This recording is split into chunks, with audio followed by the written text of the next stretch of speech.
I have a dream that my 4 little children will one day live in a nation where they will not be judged by the color of their skin, but by the content of their character. I have a dream today.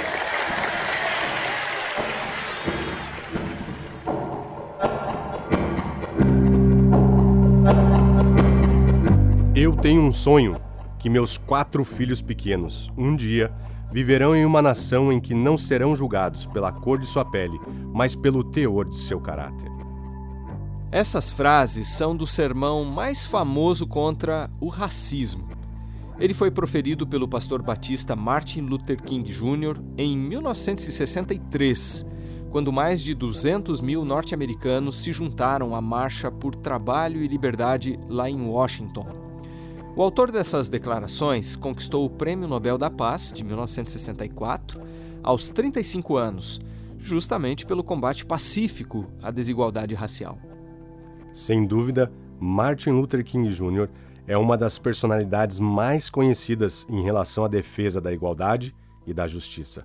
Mas outros cristãos também tiveram um papel importante no combate ao racismo. Aliás, ao contrário do que sugere o senso comum, que acredita o sucesso da luta anti-escravista ao iluminismo e ao humanismo secular, o abolicionismo teve, inegavelmente, uma alma cristã. É o que afirmam Davi Boixá e Isaac Malheiros, na matéria de capa da Revista Adventista de junho. Pensando em ampliar um pouco o tema, a gente volta a falar aqui sobre o racismo, esse tema tão sensível e, infelizmente, bastante atual. A Conmebol disse que vai abrir hoje a 7ª investigação por atos racistas contra brasileiros nas competições sul-americanas nesse ano. A gente vem acompanhando casos assim acontecendo em jogos da Libertadores, em jogos da Copa Sul-Americana, e a Conmebol finalmente se posicionando, se mexendo um pouquinho, para endurecer as punições para esses casos de racismo que vem acontecendo na competição. Lá em Brasília, o plenário do Senado Federal aprovou um projeto de lei que equipara o crime de injúria racial ao crime de racismo. O texto agora vai seguir para análise na Câmara dos Deputados.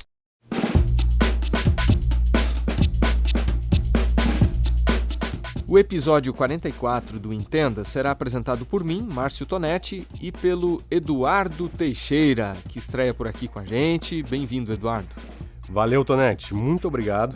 E apenas para contextualizar um pouquinho melhor nossos ouvintes, hoje a conversa vai girar em torno do livro que o Davi e o Isaac escreveram, intitulado Pela Estrada da Liberdade, a religião na história abolicionista e antirracista.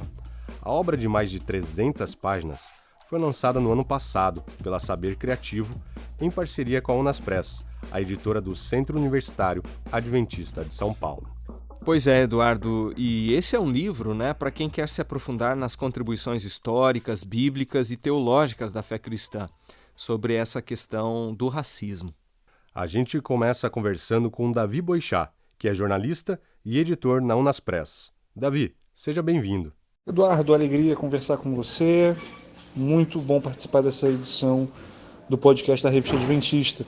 2 anos atrás eu ouvi um dos primeiros episódios do podcast da Revista Adventista e o tema foi muito corajoso, uma perspectiva bíblica, uma perspectiva cristã sobre o problema das discriminações raciais, o impacto disso na sociedade, bem como na igreja. Eu achei muito importante a visão de que a igreja tem uma posição e uma contribuição relevante a dar. Isso não é uma novidade, isso não é simplesmente a igreja se envolvendo com as pautas da atualidade, mas é um resgate histórico daquilo que a igreja cristã, e isso inclui a igreja adventista do sétimo dia, sempre fizeram. Então, eu gostei muito daquele episódio, certamente ele fez aí parte de alguma forma da composição do Pela Estrada da Liberdade. Davi, conta pra gente como que surgiu a ideia de escrever esse livro a 4 mãos, e quais foram as principais motivações de vocês? A ideia do Pela Estrada da Liberdade partiu da necessidade de um material em língua portuguesa que pudesse abordar, pudesse lidar a perspectiva cristã no combate às discriminações raciais. E a gente entende que isso é importante, tanto eu quanto o pastor Isaac Malheiros, porque nós somos num país que passou por 4 séculos de escravidão. Então, as consequências disso fazem parte do nosso tecido social. E pensar sobre como cristãos raciocinaram sobre esse tema é extremamente relevante.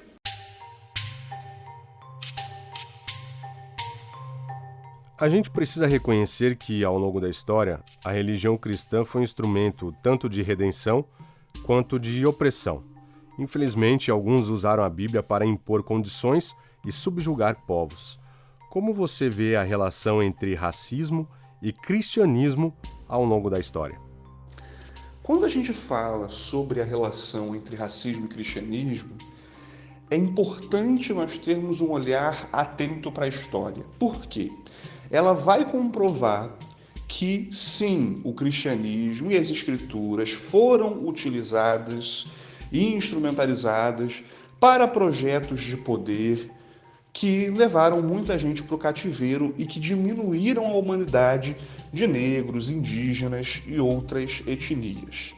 O grande problema é a gente ir para a história com um tipo de perspectiva já negativa sobre o cristianismo e deixar de ver algumas partes dela que são essenciais e fundamentais. Então, ter uma postura negativa sobre o cristianismo é o todo que a gente extrai da leitura da história? Não. E aí a gente pode mencionar autores brasileiros que lidaram de uma forma muito próxima com a causa abolicionista, que é necessariamente uma causa antirracista, e que reconheceram o papel do cristianismo no combate desse mal.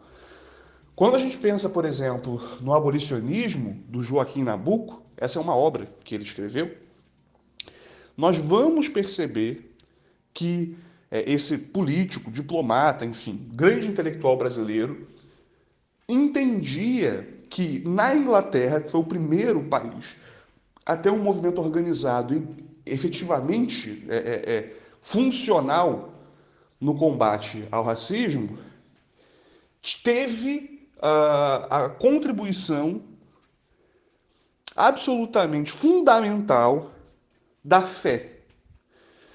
Então, ele chega a comparar que no Brasil o clero não tinha moral para se colocar contra o racismo, uma vez que lucrava com ele.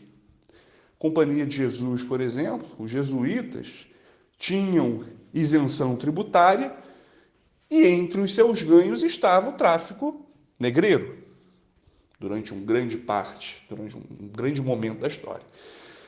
Agora, o grande problema é a gente desconsiderar que houve e existiu o trabalho de Wesley e que esse trabalho de Wesley foi o que de fato inspirou o mundo todo a combater a escravidão e de que o movimento abolicionista inglês foi, sobretudo, um movimento religioso. Se a gente negar isso, a gente vai ter problemas com a historiografia. Então, a melhor postura para entender esse assunto é reconhecer que o cristianismo fez muita besteira, mas que ele também fez e foi essencial para consertar o problema.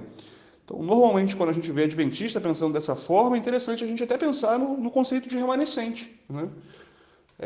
Há uma religião apostatada, mas há sempre um remanescente fiel, normalmente em pequeno número, que está colocando a verdade num momento onde ela é inconveniente, mas que precisa ser obedecida.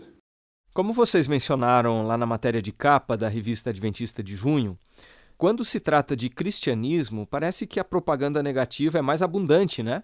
A ponto de alguns eventos e personagens fundamentais na luta contra a escravidão e o racismo serem praticamente desconhecidos do grande público.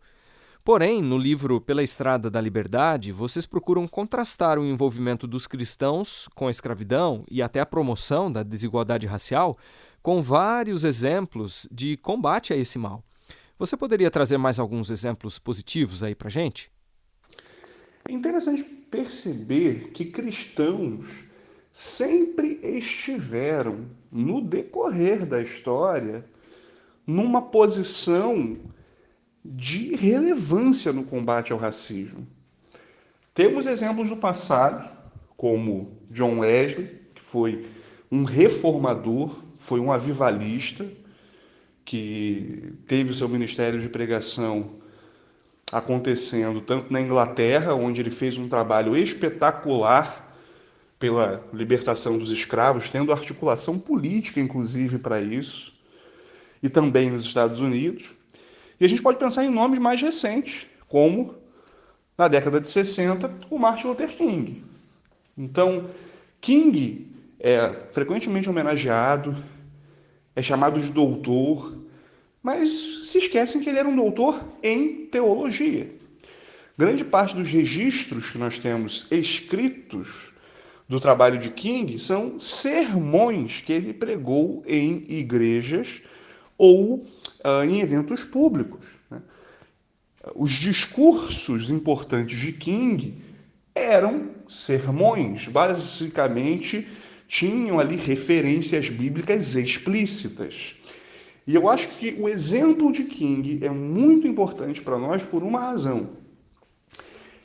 King, num período onde o combate ao racismo já havia secularizado, já não era mais uma pauta apenas cristã, traz uma leitura cristã sobre o combate ao racismo.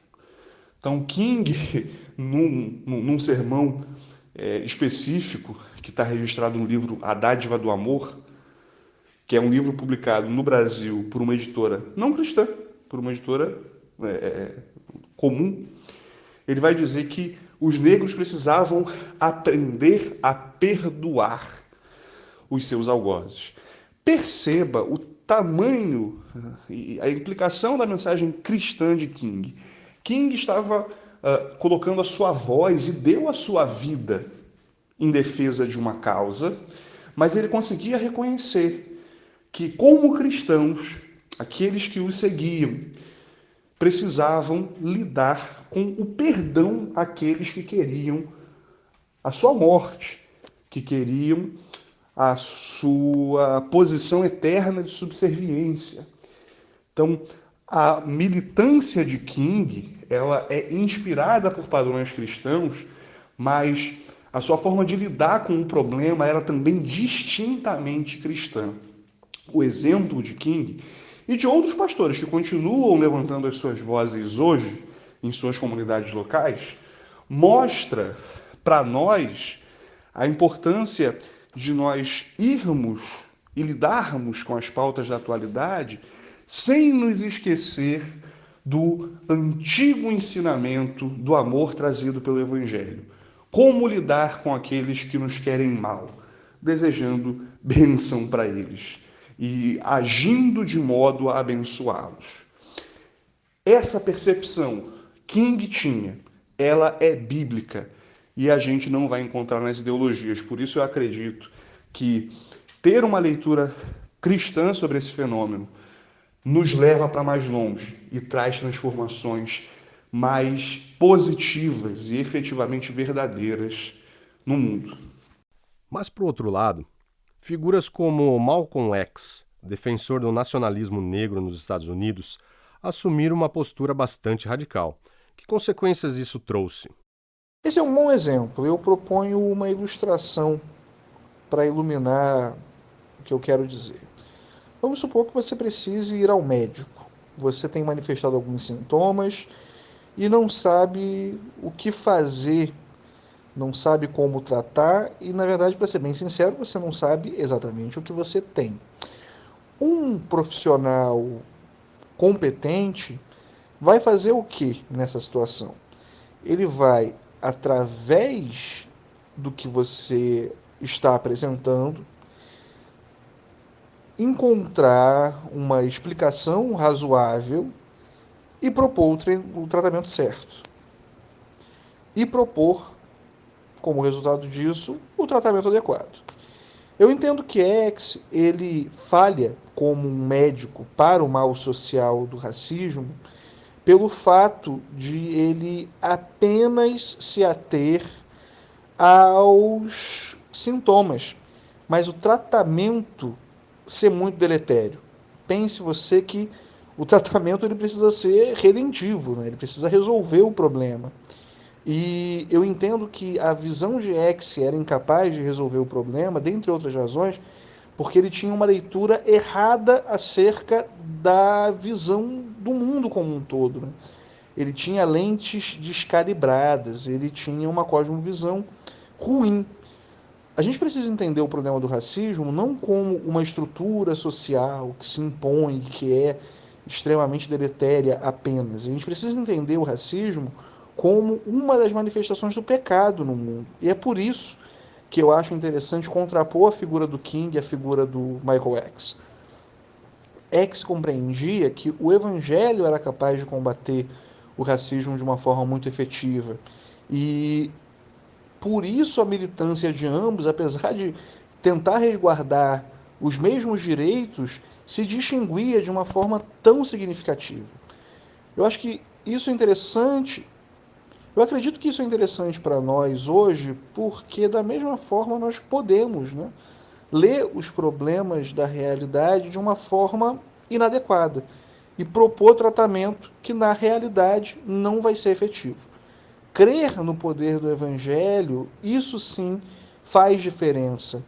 Mais do que isso, ter uma atuação social coerente com os princípios cristãos, ter uma visão do homem, da sociedade, que considere os efeitos do pecado, é fundamental para que nós tenhamos soluções efetivas.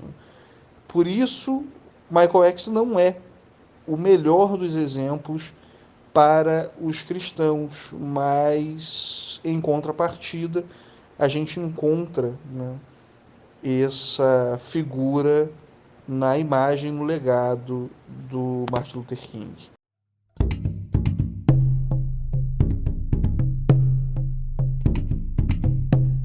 Davi, nós sabemos que outros grupos étnicos também têm sido alvo de preconceito. Durante a pandemia, por exemplo, nós vimos chineses sofrendo ataques racistas. Mas você poderia explicar por que a gente geralmente costuma pensar em antirracismo em termos mais negros, vamos dizer assim?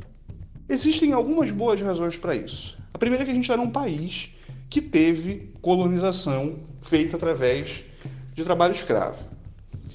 Nós estamos num país que durante mais de 400 anos usou mão de obra escrava com base num critério racial.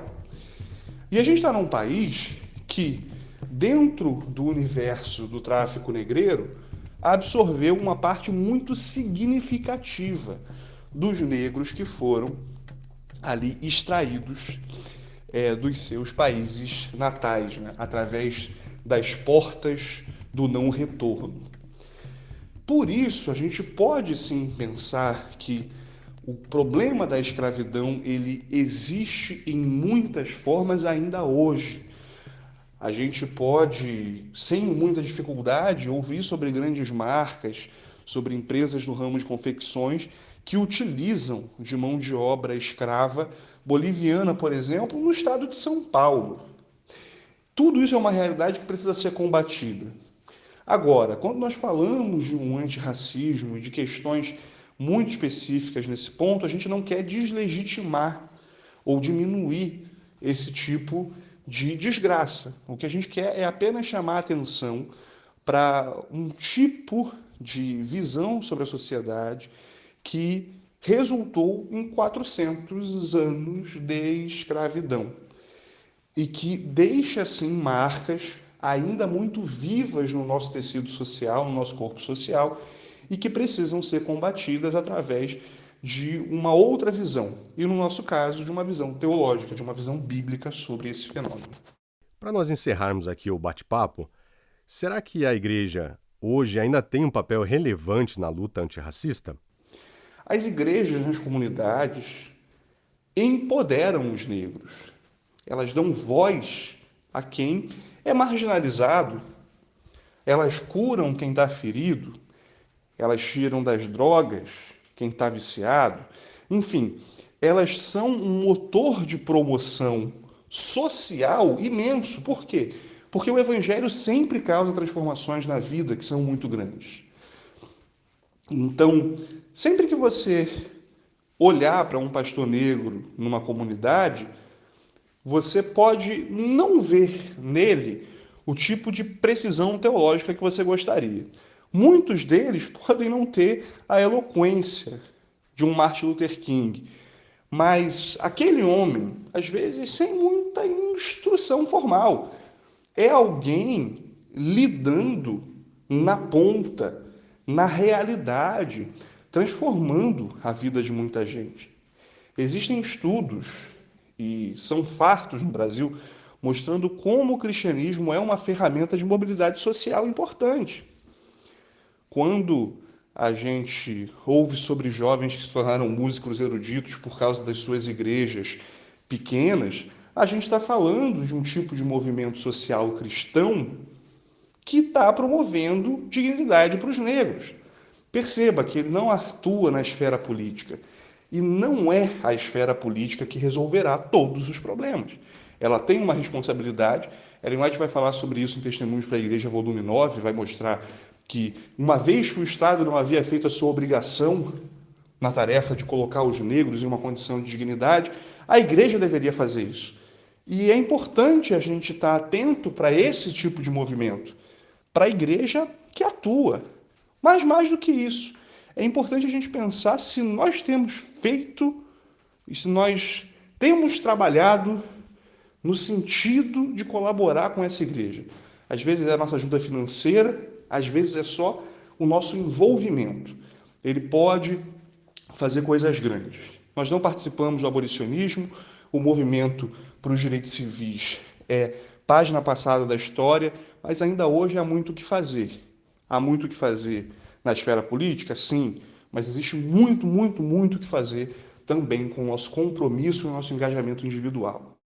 Davi, muito obrigado pela sua participação aqui no Entenda. Até uma próxima. Bem, foi uma alegria participar desse podcast com vocês e eu acho que a relevância da gente pensar sobre esse tema vem no sentido de nós compreendermos os impactos que a fé tem transformando esse mundo enquanto nós ainda estamos nele, tornando ele um pouco melhor. Mas, sobretudo, nos situando, nos colocando num legado mais amplo do que o que a gente pode fazer imediatamente e nos dando exemplos históricos, de como agir de forma efetiva no combate aos males do nosso tempo, tal como nossos irmãos no passado fizeram.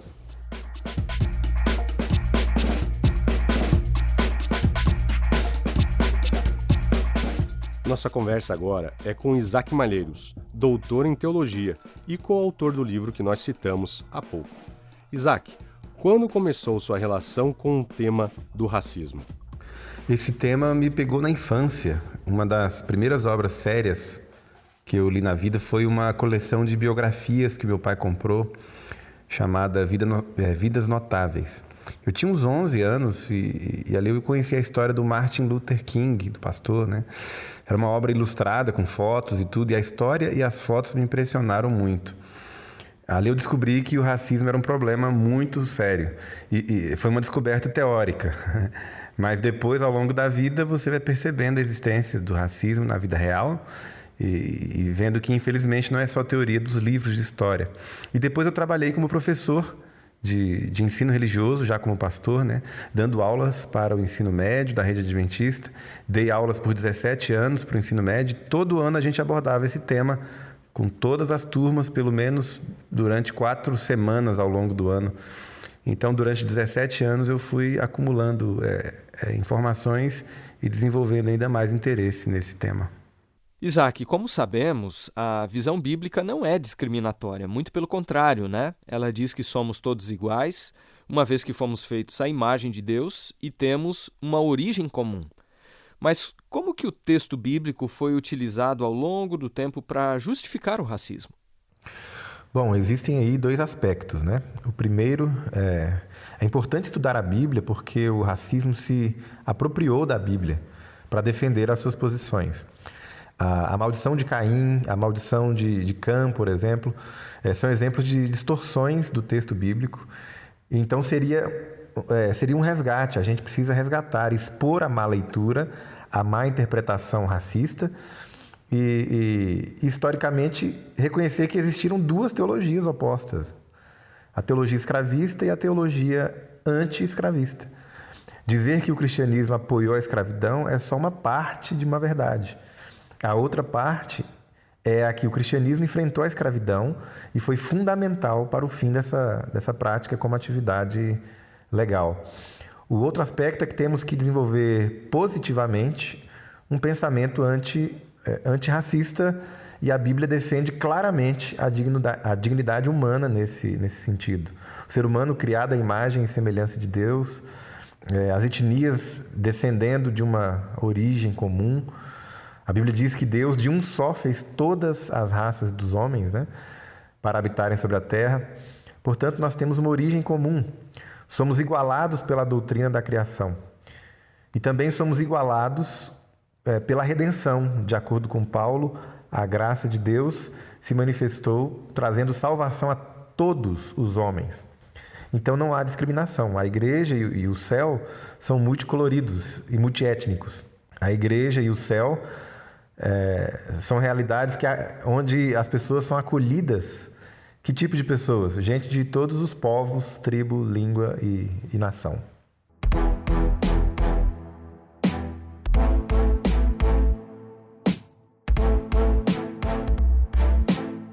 Na segunda metade do século XX, surgiram nos Estados Unidos movimentos ecumênicos no sentido de interpretar a Bíblia à luz de uma teologia black. Como você enxerga essas propostas? Na verdade, existem diferentes propostas de teologia negra.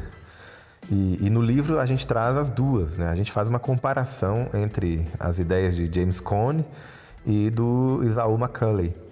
James Cone e a teologia negra da libertação, ele faz denúncias corretas e sugere posturas e atitudes que poderiam ser praticados por cristãos que querem ser fiéis à Bíblia.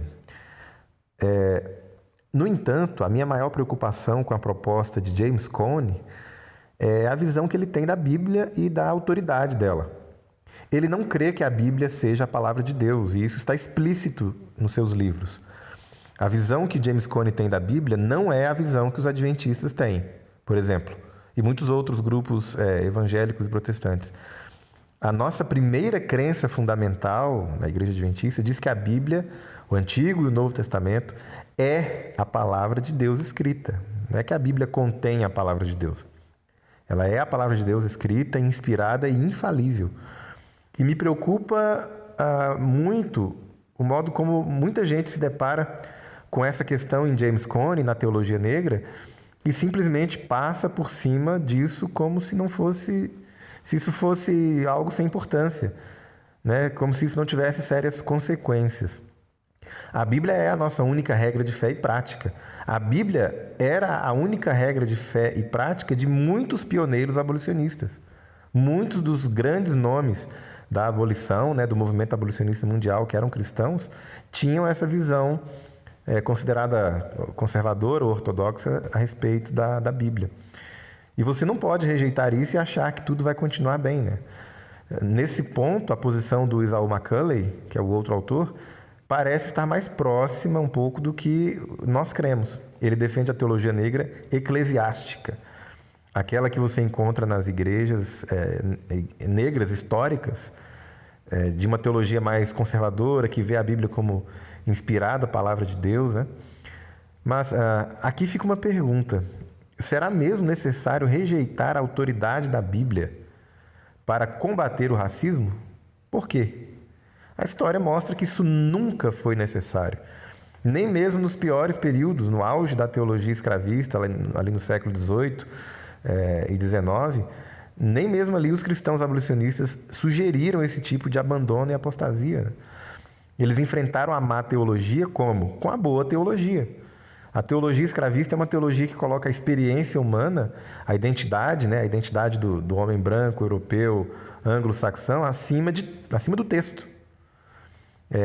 A teologia escravista rejeita a autoridade do texto. Portanto, a solução não pode ser uma outra rejeição do texto no sentido contrário. Tem que ser uma reafirmação do texto, acima da minha experiência. Nós não negamos a experiência do estudante da Bíblia, a gente coloca a experiência abaixo das Escrituras. É só isso. Se não for assim, como é que eu poderia criticar a teologia nazista, por exemplo? A teologia ariana, do cristianismo positivo? Ou a teologia da Ku Klux Klan, ali dos Estados Unidos? São teologias identitárias também. Elas colocam a experiência do leitor da Bíblia acima do texto. Então, o mais seguro é fazer um esforço hermenêutico para submeter a experiência, a identidade, à autoridade do texto. É difícil, eu sei, mas vale o esforço. E o texto faz declarações inequívocas, a coisa não é tão aberta e subjetiva como imaginamos, né? A gente tem que combater o racismo ouvindo o texto e não desconstruindo o texto bíblico. E na minha avaliação, a proposta de James Cone da teologia negra é de desconstrução. Uma evidência disso é essa questão da Bíblia Negro Bible ou Slave Bible. Era a edição da Bíblia que os escravistas fizeram para os escravizados. Era uma Bíblia deformada, cheia de textos amputados, omitidos. Não tinha Êxodo, não tinha vários salmos, não tinha vários textos do Novo Testamento, a carta de Paulo a Filemão não tinha. Essa é uma evidência histórica de que mesmo os escravistas reconheciam que se você deixar a Bíblia inteira falar, ela não apoia a escravidão e nem a discriminação. Isaac, entrando agora na história do Adventismo, como os pioneiros da denominação lidaram com a escravidão nos Estados Unidos lá no século XIX?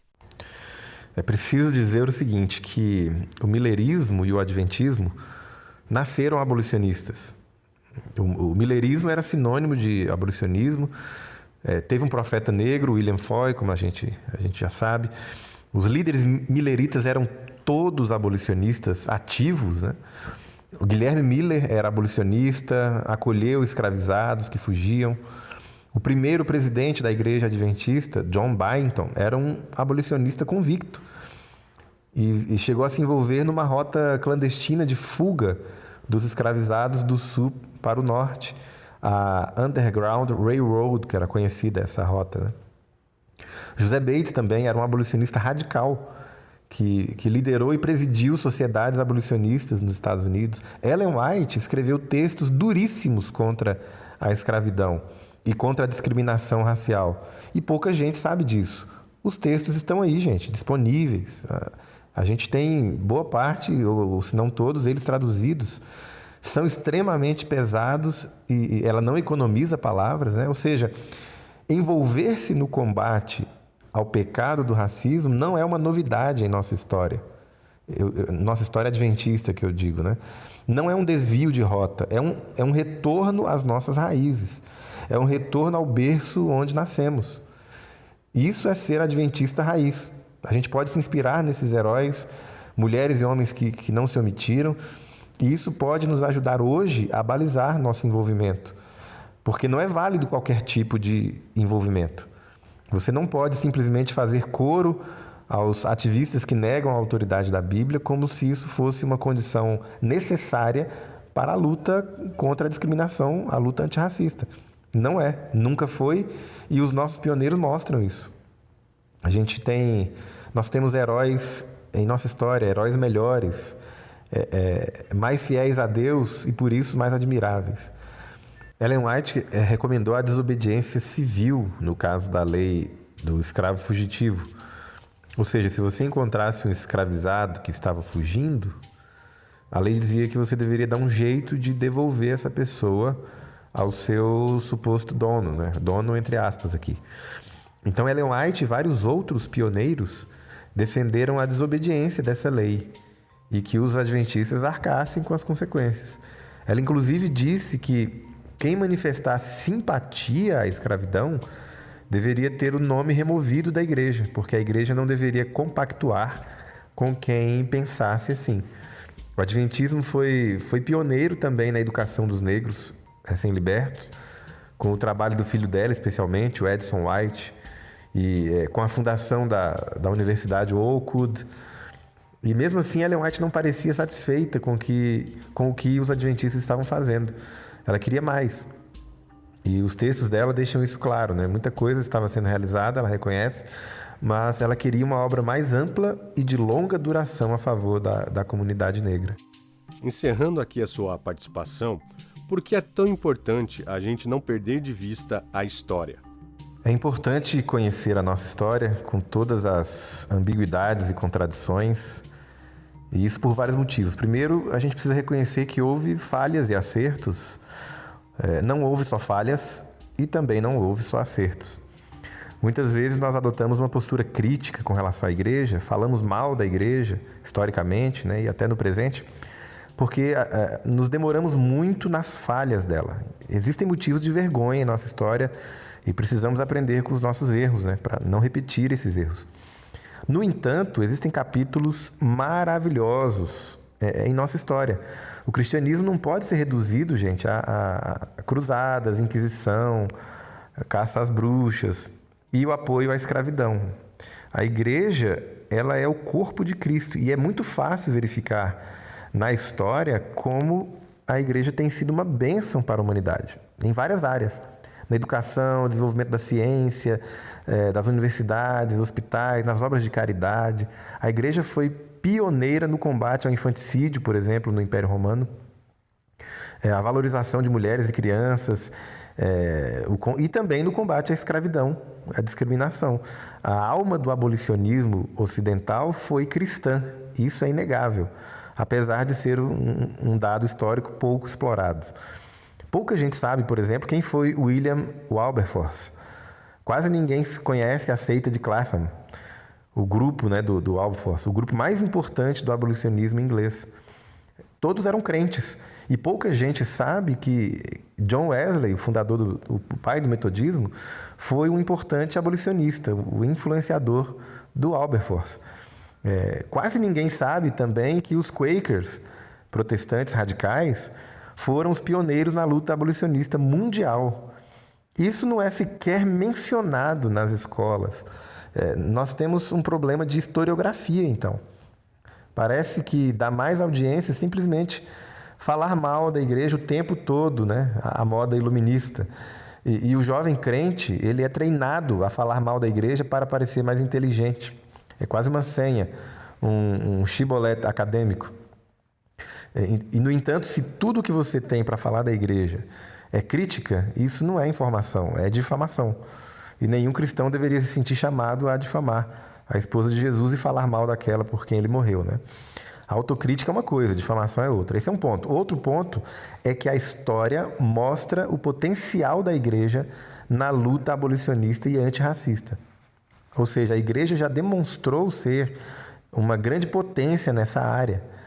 Grandes líderes e grandes organizações abolicionistas e antirracistas eram cristãos, motivados pela fé, usavam a Bíblia como argumento. E se isso funcionou lá no século 17, 18, 19, quando a situação era bem pior, eu não vejo motivos plausíveis para nós hoje abandonarmos o radicalismo da nossa fé, a alma cristã dessa pauta. Ou seja, não é preciso abandonar ou suavizar o nosso cristianismo. A gente precisa ser mais cristão, não menos cristão. Mais fiéis à Bíblia e não menos fiéis à Bíblia. Isaac, muito obrigado também aqui pela entrevista e parabéns aí pelo livro.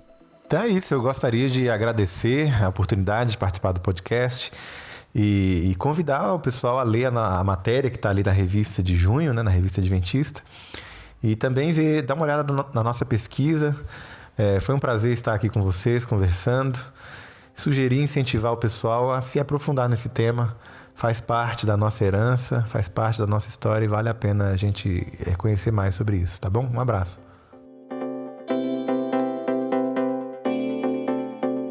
Os erros cometidos por alguns cristãos não podem apagar a contribuição cristã na luta por justiça e igualdade. É verdade, Eduardo. Manter a fé nos ensinamentos bíblicos, reconhecendo a Bíblia como a palavra de Deus, né? Contribuiu em tempos passados turbulentos e ajuda ainda hoje. Não se trata de a gente apagar os feitos errados, mas sim fazer uma autocrítica e reconhecer o papel que a igreja teve e que deve continuar tendo na promoção da dignidade de todas as pessoas.